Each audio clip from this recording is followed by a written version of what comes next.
Mark একজন দুর্দান্ত sniper ছিল। মার্কিন সরকার তার প্রশিক্ষণ এবং সেবার জন্য কোটি কোটি ডলার খরচ করেছিল। আজ ছিল মার্কের শেষ মিশন। তাকে এবং তার সঙ্গী ডনিকে তাদের এগিয়ে যাওয়া আর্মি টিমকে সন্ত্রাসীদের হাত থেকে কাভার দিতে হতো এবং এই মরুভূমি থেকে নিরাপদে বের করতে হতো। দীর্ঘ অপেক্ষার পর অবশেষে তাদের টিম দেখা গেল, কিন্তু টিমের সামনে ভারী অস্ত্রে সজ্জিত শত্রুর একটি গাড়ি দ্রুত এগিয়ে আসছিল। ডনি চটজলদি বাতাসের গতি, আর্দ্রতা এবং দূরত্ব মেপে নিল। মার্ক নিখুঁতভাবে লক্ষ্য স্থির করল। সময় নষ্ট না করে শত্রুর দ্রুতগামী গাড়িতে গুলি চালালো এবং সেটি টুকরো টুকরো হয়ে উড়ে গেল। তাদের টিম নিরাপদে বেরিয়ে গেল। কিন্তু যখনই মনে হলো মিশন শেষ, ডনি দেখল টিমের পেছনে প্রচুর শত্রু দ্রুত ধেয়ে আসছে। মার্ক সাথে সাথে গুলি চালালো। এক গুলিতে গানারকে এবং দ্বিতীয় গুলিতে ড্রাইভারকে খতম করে দিল। শত্রুদের গাড়ি থেমে গেল। শত্রুরা স্নাইপারের অবস্থান জানত না, তাই তারা মর্টার ক্যানন বের করে সেই পাহাড়ে জোরদার বোমাবর্ষণ শুরু করলো যেখানে দুজনে লুকিয়েছিল। গোলা খুব কাছে এসে পড়ছিল, তাই ডনি হেডকোয়ার্টারে ফায়ার সাপোর্টের জন্য যোগাযোগ করল। কিন্তু কমান্ডার ইচ্ছাকৃতভাবে সংযোগ বিচ্ছিন্ন করে নিজে পালিয়ে গেল। মার্ক আর ডনিকে মৃত্যুর মুখে ফেলে দেওয়া হলো।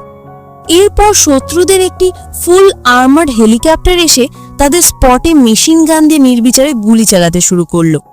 দুজনকে বাধ্য হয়ে পাল্টা লড়াই করতে হলো। ভারী গোলাবর্ষণে তাদের অবস্থান প্রকাশ হয়ে পড়ল। ডনির গায়ে গুলি লাগল। মার্কের চোখের সামনে তার সেরা বন্ধু এবং ভাই মারা গেল। সে রাগে ফেটে পড়ল। সে তার ভারী ব্যারেট রাইফেলটি তুলে হেলিকপ্টার লক্ষ্য করে গুলি চালালো এবং পাইলট ভয় পেয়ে মার্কের দিকেই হেলিকপ্টার ঘোরালো।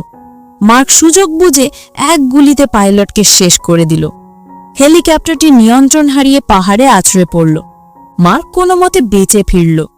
কিছুদিন পর সেই পলাতক কমান্ডারকে কোনো এক অজানা ব্যক্তি দূর থেকে স্নাইপ করে মেরে ফেলল।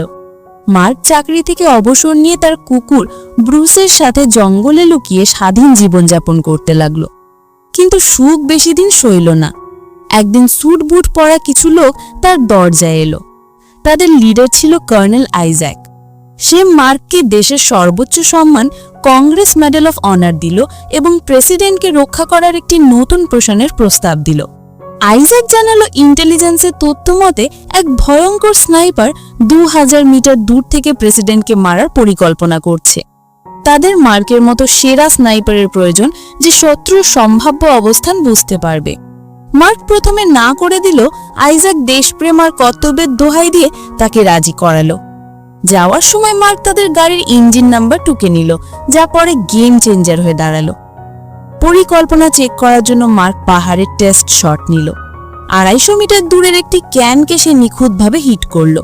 এতে প্রমাণিত হলো যে এমন আক্রমণ সম্ভব, কিন্তু মার্ক সেখানকার লোকেদের বিশ্বাস করত না। তাই সে তার স্নাইপার গানের প্রয়োজনীয় ফায়ারিং পিন খুলে রাখল, যা পরে তার তুরুপের তাস হয়ে ওঠে।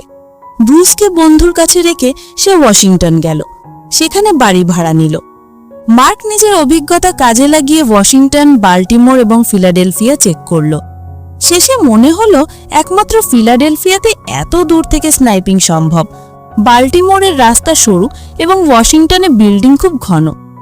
মার্ক ভাবল সে যদি কিলার হতো তাহলে ফিলাডেলফিয়াকেই বেছে নিত, যেখানে 6টি সম্ভাব্য স্পট আছে।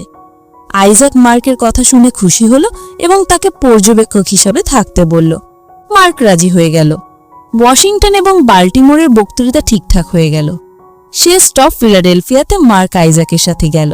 মার্কের পরামর্শে আইজ্যাক সব সন্দেহজনক জায়গায় স্নাইপার মোতায়েন করল। কিন্তু অদ্ভুত ব্যাপার ঘটল। ফিলাডেলফিয়ার পুরনো পুলিশ অফিসার টিমস হঠাৎ মার্ককে একটি গোপন পর্যবেক্ষণ পয়েন্টে নিয়ে এলো। টিমসের চোখ মুখ ফ্যাকাশে ছিল, কিন্তু বক্তৃতা শুরু হতে চলায় মার্ক বেশি কিছু ভাবল না। ওদিকে চার্চের টাওয়ারে বসে থাকা গানার মার্কের দেওয়া প্যারামিটার অনুযায়ী নিজের বন্দুক সিট করছিল। মার্ক যখনই বুঝল বাতাসের গতিবেগ আর তাপমাত্রা পারফেক্ট, তখনই তার সন্দেহ হলো, কিন্তু ততক্ষণে দেরি হয়ে গেছে। সাইডে হট্টগোল শুরু হয়ে গেল। টিমস মার্ককে পেছন থেকে দুটো গুলি করল। মার্ক জানলা দিয়ে নিচে পড়ে গেল, কিন্তু টিমস তাকে ছাড়ল না। মার্ক আহত অবস্থায় দ্রুত পালাতে লাগলো। আসলে এটা ছিল আইজ্যাকের প্ল্যান। মার্ককে আবার ব্যবহার করা হয়েছিল। পুলিশ হেলিকপ্টার দিয়ে মার্ককে তাড়া করতে লাগলো।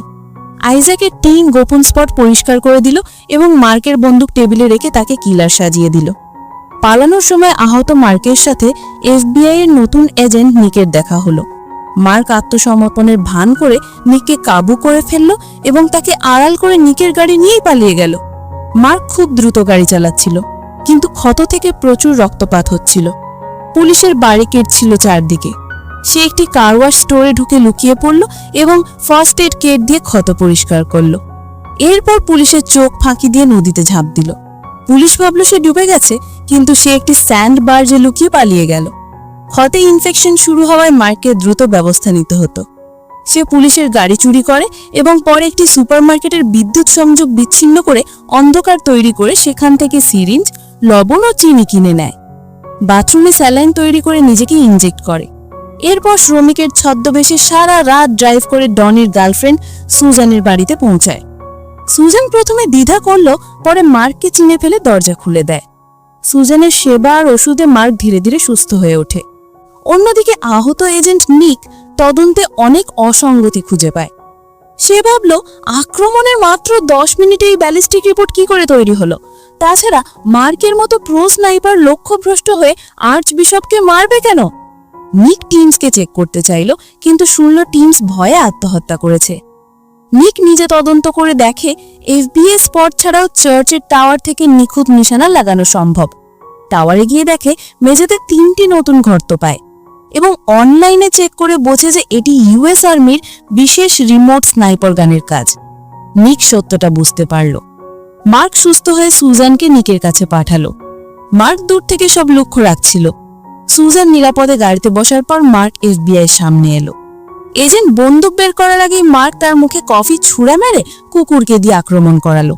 এরপর কৌশলে সেখান থেকে পালিয়ে গেল। এবার নিকের পালা। নিককে ভ্যান করে কিডন্যাপ করা হলো। নির্যাতনের পর তাকে আত্মহত্যার নাটক সাজিয়ে মারার চেষ্টা করা হলো। শেষ মুহূর্তে মার্ক এসে নিককে বাঁচালো। নিক আইনি পথে লড়ার পরামর্শ দিল, কিন্তু মার্ক বলল আইজ্যাকের মতো ক্ষমতাবান লোকদের জন্য আইন খাটে না। এরপর তারা দুজনে মিলে আসল কিলারকে খোঁজার একজন গান এক্সপার্টের কাছে গেল। জানা গেল 3000 মিটার দূর থেকে গুলি করার মতো স্নাইপার খুব বিরল। মার্কের মনে পড়ল আইজ্যাকের সেই পঙ্গু উপদেষ্টার। তারা উপদেষ্টার বাড়িতে হামলা করল। মার্ক ভেতরে বোমা প্ল্যান করল। উপদেষ্টা জানালো যে আইজ্যাক সেনেটরের হয়ে কাজ করে এবং আর্চ বিশপ তাদের পুরনো পাপ ফাঁস করতে চেয়েছিলেন, তাই তাকে মারা হয়েছিল। এরপর শত্রুরা বাড়ি ঘিরে ফেললে মার্ক আর নিক সেখান থেকে যুদ্ধ করে হেলিকপ্টার ধ্বংস করে পালিয়ে গেল। মার্ক আইজ্যাকের সাথে যোগাযোগ করে রেকর্ডিং এর বিনিময়ে সুজানকে ফেরত চাইল। মিটিং পয়েন্ট ঠিক হলো মন্টানা তুষারাবৃত পাহাড়ে। সেখানে আইজ্যাক আগে থেকেই স্নাইপার রেখেছিল, কিন্তু মার্ক আর নিক মিলে আইজ্যাকের সব লোক মেরে ফেলল। মার্ক সুজানকে উদ্ধার করল। সে আইজ্যাকদের মারার পরিকল্পনা করেনি, প্রমাণের জন্য তাদের জীবিত দরকার ছিল। কিন্তু সুজান রাগের মাথায় একজনকে গুলি করে দিল। এফবিআই হেলিকপ্টার আসলে মার্ক প্রমাণ নষ্ট করে দিল, যাতে জাতীয় সম্মানে আঘাত না লাগে। অবশেষে নিকের সাহায্যে মার্কের ন্যায্য বিচার শুরু হলো। শুনানির সময় মার্ক প্রমাণ করল যে তার বন্দুক থেকে গুলি ছড়া সম্ভব ছিল না, কারণ সে ফায়ারিং পিন আগেই খুলে রেখেছিল, তাই আর্চ বিশপের মৃত্যুতে তার কোনো হাত নেই। এরপর নিক আইজ্যাকের আফ্রিকায় করা গণহত্যার প্রমাণ দিল এবং এইভাবেই সত্য প্রকাশিত হলো।